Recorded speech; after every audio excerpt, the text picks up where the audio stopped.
L'histoire commence lorsque Amane Fujimiya rentre chez lui sous la pluie. Soudain, il aperçoit une fille assise sur une balançoire, le visage triste, apparemment en train de pleurer. Il ne comprend pas pourquoi elle est seule, mais Amane ne peut pas simplement passer son chemin. Il s'approche de la fille et lui demande pourquoi elle est assise là. Elle le regarde avec surprise et lui dit que cela ne le regarde pas. Amane répond qu'elle pourrait attraper un rhume et lui dit qu'elle n'a pas besoin de lui rendre le parapluie. Il lui donne simplement le parapluie pour qu'elle ne soit pas mouillée et s'en va. Le lendemain, Amane arrive en classe avec un rhume parce qu'il est rentré chez lui sous la pluie sans parapluie. Lorsque ses camarades de classe lui demandent ce qui s'est passé, il explique qu'il a donné son parapluie à une fille triste sous la pluie, bien qu'il ne la connaisse pas du tout. Plus tard, il la voit à la porte, debout et discutant avec ses camarades. Son nom est Mahiru Shiina. C'est une fille populaire à l'école parce qu'elle est très belle, intelligente et gentille. Elle excelle à l'école et dans le sport, et elle n'est jamais arrogante. Étant donné son unicité et sa popularité, Amane est certain que presque tous les garçons rêvent de sortir avec elle. Quand Amane rentre chez lui, Mahiru l'appelle juste au moment où il approche de sa porte. Épuisé, Amane s'allonge sur son lit et s'endort immédiatement. Pendant qu'il dort, Mahiru prépare une compresse pour lui et lui apporte de l'eau. Lorsqu'il se réveille, elle lui dit qu'il a dormi pendant environ 2 heures et qu'il s'est endormi rapidement. Pendant son sommeil, Mahiru a également préparé du riz pour lui. Elle lui tend un thermomètre pour vérifier sa température pendant qu'elle apporte la nourriture. Alors qu'il commence à vérifier sa température, Mahiru lui crie d'attendre qu'elle sorte de la pièce avant de soulever son t-shirt. Les garçons à l'école parlent toujours de la mignonne Mahiru, et maintenant Amane comprend pourquoi. Mahiru lui donne à manger, et lorsqu'il prend une assiette de porridge, il est surpris par la bonne odeur et par son attention. Il goûte le porridge et l'apprécie. Après avoir fini son repas, il lui demande pourquoi elle était seule sur la balançoire par un tel temps. Amane suggère qu'elle a peut-être eu une dispute avec un petit ami, ce qui agace légèrement Mahiru. Elle dit qu'elle n'a pas de petit ami et trouve étrange que les gens supposent que, parce qu'elle est populaire, elle doit forcément être en couple. Elle ajoute qu'elle ne veut pas du tout commencer une relation en ce moment. Mahiru explique qu'elle voulait simplement être seule. Amane lui dit alors que si elle n'a besoin de rien de lui, elle n'a pas besoin de lui parler davantage. Il lui assure qu'il ne veut pas profiter de sa culpabilité pour l'avoir rendu malade. Il croit que toutes les bonnes actions doivent être faites de manière désintéressée, sans rien attendre en retour. Le lendemain, Amane se sent beaucoup mieux et reprend sa routine habituelle. Il remarque Mahiru partout et réalise qu'elle est un idéal inaccessible. Il pense qu'il n'arrivera probablement même pas à devenir ami avec elle. Le soir, alors qu'il mange de la gelée sur son balcon, Mahiru le remarque et commente que son alimentation est malsaine. Elle lui dit d'attendre, puis, 1 minute plus tard, elle sonne à sa porte et lui apporte des restes de son déjeuner. Il la qualifie d'ange et la remercie, mais elle réagit négativement à ce surnom et lui demande de ne plus l'appeler ainsi. Le lendemain matin, Amane va lui rendre le récipient, mais Mahiru lui en donne un autre rempli de nourriture. Elle explique qu'elle cuisine toujours plus qu'elle ne peut manger, donc il l'aide en prenant l'excédent. Par la suite, elle commence à lui préparer de la nourriture tous les jours et lui donne régulièrement un récipient. Un jour, lorsque Mahiru vient chercher un récipient vide, elle entend un bruit de bourdonnement provenant de son appartement. Quand Amane ouvre la porte, il s'effondre devant elle, expliquant qu'il a finalement décidé de nettoyer la maison. Mahiru remarque le désordre et décide de l'aider à nettoyer. En nettoyant, Mahiru glisse et tombe directement sur Amane, les laissant tous les deux embarrassés. Ils conviennent qu'un nettoyage en profondeur de la maison est nécessaire pour éviter que de tels incidents gênants ne se reproduisent. Alors qu'ils se relèvent et reprennent le nettoyage, Mahiru sent son cœur battre plus vite. Après avoir terminé, ils sont tous deux satisfaits du résultat. Comme ils n'ont plus le temps d'aller au magasin, ils décident de commander une pizza. En s'asseyant pour manger, Mahiru est surprise par la nourriture et admet qu'elle n'a jamais commandé de plat à emporter auparavant. Elle explique que sa gouvernante cuisine toujours pour elle. La nouvelle que Mahiru vient d'une famille riche surprend un peu Amane. Mahiru goûte la pizza, l'apprécie et découvre qu'elle aime la nourriture livrée. Elle apprécie également de manger avec Amane. Le soir, alors que Mahiru se prépare à partir, Amane lui demande pourquoi elle prend la peine de lui préparer à manger. Mahiru sourit légèrement et explique que cela flatte son orgueil. Elle trouve beaucoup plus agréable de cuisiner pour quelqu'un d'autre que pour elle-même. Ils se disent au revoir et Mahiru rentre chez elle. Un jour, alors qu'Amane rentre de l'école, il remarque Mahiru Shiina assise dans une cour. Curieux, il s'approche et lui demande ce qu'elle fait là. Mahiru répond qu'elle est simplement assise et mentionne qu'elle a aidé un chat à descendre d'un arbre plus tôt. Cependant, Amane sent que quelque chose ne va pas. En regardant ses vêtements et ses jambes, il remarque qu'elle est blessée. Inquiet, il lui demande de rester sur place et revient quelques minutes plus tard avec une trousse de premiers secours. Amane tend sa veste à Mahiru pour qu'elle puisse se couvrir en retirant ses collants. En détournant le regard pour lui laisser de l'intimité, il lui demande de soigner sa blessure. Mahiru suit ses instructions et Amane traite soigneusement sa blessure. Pour qu'elle se sente plus à l'aise, il lui prête son pantalon de survêtement pour couvrir ses jambes et son sweatshirt pour la garder au chaud. Il la porte ensuite sur son dos jusqu'à chez elle, veillant à ce que personne ne les voie en chemin.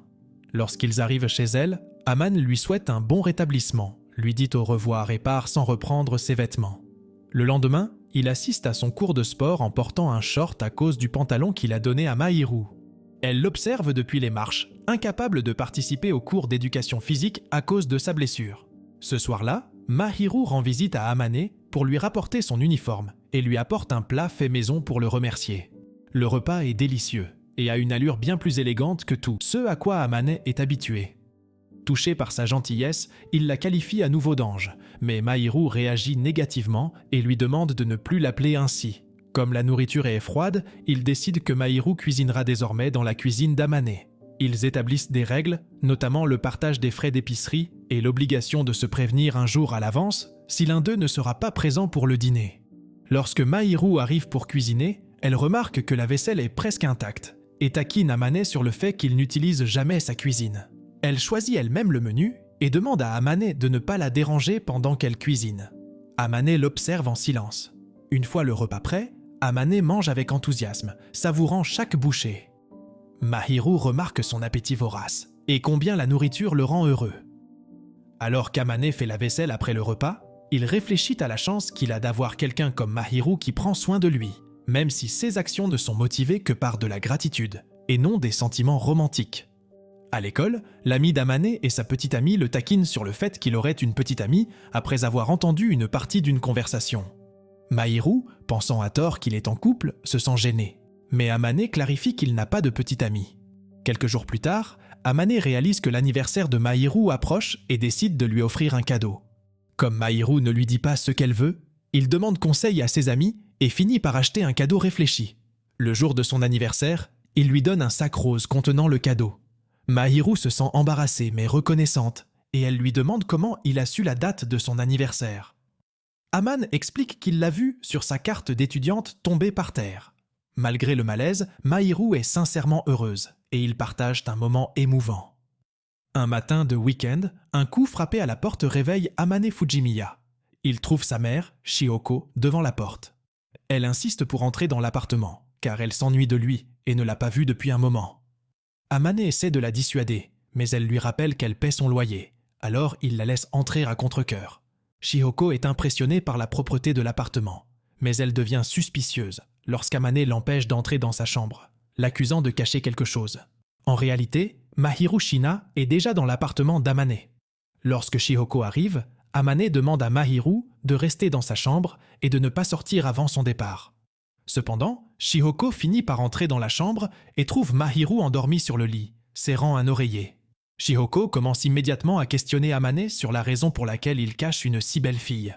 Mahiru se réveille et Shioko se présente en demandant à Mahiru de l'appeler par son prénom. Elle leur demande également pourquoi ils se nomment par leur nom de famille s'ils sont en couple. Malgré les clarifications répétées de Mahiru et d'Amane affirmant qu'ils ne sortent pas ensemble, Shioko ne les croit pas. Plus tard, dans la cuisine, Shioko continue à poser des questions à Mahiru sur sa famille et leurs relations. Elle suppose même qu'ils vivent ensemble parce que Mahiru cuisine et fait le ménage pour Amane. Shioko félicite son fils et affirme que Mahiru a de la chance de l'avoir, ce qui embarrasse les deux. Cela pousse Amane à demander fermement à sa mère de partir. Avant de partir, Shioko demande le numéro de téléphone de Mahiru, qui le lui donne obéissamment pour éviter tout conflit. Après le départ de Shioko, Amane et Mahiru discutent de l'incident. Mahiru remarque combien Shioko tient à son fils et dit à Amane qu'il a de la chance d'avoir une mère aussi aimante. Plus tard, Mahiru commence à appeler Amane par son prénom, une chose que ses parents ne font jamais. Tous deux réalisent que ce n'est pas aussi difficile qu'ils le pensaient et décident de s'appeler par leur prénom, mais seulement lorsqu'ils sont seuls. À l'école, les résultats des tests sont annoncés et Mahiru, comme toujours, prend la première place. Tout le monde la félicite pour son incroyable réussite, mais Amane sait qu'elle travaille très dur pour obtenir de telles notes. Pour célébrer cet accomplissement, Amane achète un gâteau et le range dans le réfrigérateur. Lorsque Mahiru trouve le gâteau, Amane lui explique qu'il est pour elle. Elle adore le gâteau et remarque qu'Amane la regarde. Pensant qu'il en veut une part, elle lui en propose une bouchée, qu'il accepte timidement. En retour, Amane lui donne une bouchée, rendant Mahiru encore plus embarrassé que lui. À l'école, l'ami d'Amane, Itsuki Akazawa, et sa petite amie, Chitose Shirakawa, suggèrent de célébrer Noël ensemble. Bien qu'hésitant, Amane accepte finalement après que Chitose le taquine sur le fait de vouloir célébrer avec sa petite amie. Avant Noël, Amane dit à Mahiru de ne pas venir, car ses amis seront là, mais il s'inquiète plus tard qu'elle puisse se sentir seule et décide de célébrer avec elle aussi. Pendant Noël, Mahiru propose de jouer à la console, car elle ne l'a jamais fait auparavant, et Amane accepte. Lorsque ses amis arrivent, il le taquine sur son ami qui a reçu un cadeau. Mais Amane clarifie qu'il s'agissait de sa voisine, sans mentionner le nom de Mahiru. Alors que la neige commence à tomber, les amis d'Amane courent sur le balcon pour en profiter, mais sont choqués de voir Mahiru attraper des flocons de neige avec ses mains sur le balcon voisin. Ils ne s'attendaient pas à la voir là. Les amis d'Amane Fujimiya invitent Mahiru Shina à se joindre à leur célébration de Noël chez lui. Ils lui posent de nombreuses questions, ce qui l'embarrasse, notamment parce que Chitose Shirakawa, la petite amie d'Itsuki Akazawa, est assez bruyante. Chitose complimente l'apparence de Mahiru, l'appelle un ange et remarque combien il est incroyable de voir de près la fille populaire. Pendant la visite, Chitose propose son amitié à Mahiru, qui accepte, et elles discutent de cuisine, de loisirs et de la vie. Après le départ des amis, Mahiru et Amane restent chez lui à regarder la neige par la fenêtre. Mahiru appelle cela un Noël blanc, et Amane s'excuse pour ses amis intrusifs. Cependant, Mahiru admet qu'elle s'est amusée. Plus tard, Mahiru sert le dîner qu'elle a préparé chez elle, et ils mangent ensemble. Elle remarque qu'Amane semble toujours plus heureux en mangeant sa nourriture. Bien qu'il complimente sa cuisine, Mahiru la minimise humblement en disant que ce n'est rien d'extraordinaire. Amane lui dit de travailler sur sa confiance en elle. En lavant la vaisselle, il lui demande comment elle connaît autant de recettes. Mahiru explique que sa gouvernante lui disait toujours que le chemin du cœur d'un homme passe par son estomac, et qu'elle aime simplement cuisiner. Elle ajoute que la femme qui s'occupait d'elle cuisinait comme une déesse et que sa nourriture avait le goût du bonheur. Amane lui répond que sa cuisine à elle aussi a le goût du bonheur pour lui, ce qui embarrasse Mahiru et la fait rougir. Un autre jour, ils jouent ensemble à la console, comme Mahiru l'avait suggéré plus tôt. Comme c'est sa première fois, elle joue mal, ce qui mène à plusieurs moments maladroits qui les font rougir tous les deux. Ensuite, ils discutent. Et Mahiru mentionne qu'Amane était plus soignée auparavant, quelque chose qu'elle a appris de sa mère après avoir échangé leur numéro de téléphone. En plaisantant, elle lui remet ses mèches en place, en remarquant que ses cheveux étaient mieux entretenus avant. Ce moment les met tous les deux mal à l'aise. Plus tard, Mahiru offre à Amane une écharpe en cadeau, ce qui le flatte et l'embarrasse agréablement. Il commente sur le fait qu'elle semble plus détendue avec lui maintenant, mais cela ne fait que la troubler davantage, la poussant à se réfugier sur le balcon. Debout sur le balcon, Mahiru regarde les étoiles. Amane la rejoint et dépose une cape sur ses épaules pour la garder au chaud. Ensemble, ils admirent le ciel étoilé et ressentent un sentiment de bonheur complet. Le lendemain, Mahiru passe chez Amane en se sentant mal, avec une fièvre de 38 degrés Celsius. Elle insiste sur le fait qu'elle n'a pas besoin de repos, mais Amane la prend dans ses bras et la force à s'allonger dans son lit. Gênée, mais réalisant qu'elle n'a pas le choix, Mahiru reste. Amane passe la nuit ailleurs, s'assurant qu'elle est à l'aise. Avant de dormir, Mahiru attrape le bas de son pantalon, lui demandant silencieusement de rester. Amane lui prend la main pour la calmer et elle lui souhaite bonne nuit. Le lendemain matin, Amane vérifie l'état de Mahiru, qui ne se sent toujours pas bien. Il lui prépare le petit déjeuner, s'assied à côté d'elle et lui tient compagnie en discutant.